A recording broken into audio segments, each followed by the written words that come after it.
पेश किया गया है। किस तरीके से देखते हैं? बिहार को कई सारे सौगात मिले हैं, सैलरीड क्लास को काफी राहत मिली है। आप ओवरऑल इस बजट को कैसा देखते हैं? देखिए, आपने पहले बिहार का जिक्र किया तो बिहार तो मेरी कमजोरी है, बिहार मेरी मजबूती है और बिहार मेरी शक्ति है, मेरी ताकत है।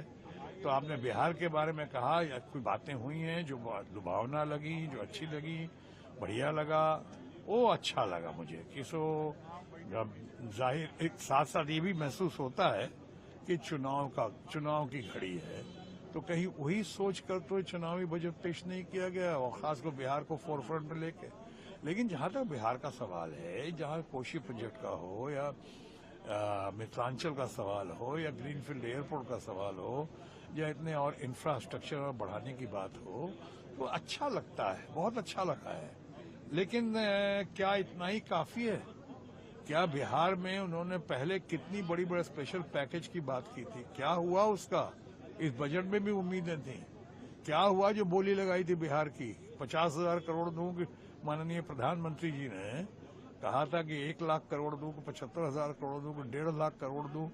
क्या हो गया उसका? उसके बदले उसकी तुलना में, स्पेशल पैकेज इन बातों की तुलना में, ये बजट का ये जो लोक लुभावना बजट बिहार को देख के पेश किया गया है, वो मुझे लॉलीपॉप समान दिखता है उसकी तुलना।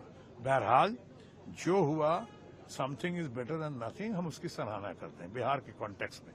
अब रही बात सैलरीड क्लास को, अच्छा है, जानते सैलरीड क्लास को वोट ये देने का मतलब है कि आप वोटर्स पर नजर रख रहे हैं, इसलिए मैंने कहा चुनावी बजट है। ये तो बहुत पहले से हमारी मांग थी, एक्सपेक्टेशन थी कि सैलरी क्लास को बढ़ना चाहिए। वहां पे वो 5 लाख और 7 लाख और 10 लाख हम लोग तो कह ही रहे थे, 15 लाख कम से कम होना चाहिए। चलो 12 लाख हुआ, हम उसकी प्रशंसा करते हैं सीतारामन जी की भी और प्राइम मिनिस्टर ऑफिस की, पीएमओ की, जिसने ये बजट बनाया है, prime minister honourable prime minister Narendra Modi के गाइडेंस में, हम उसकी तारीफ करते हैं।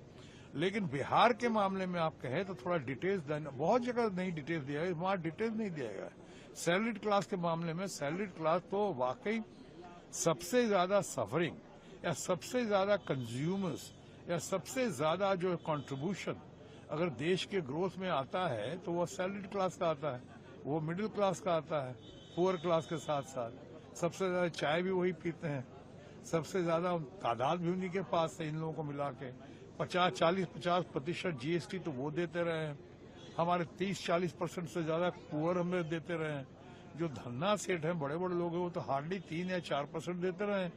तो उनके लिए जो किया गया वो बहुत अच्छा किया गया, हम बहुत इससे सराहना करते हैं कि आपने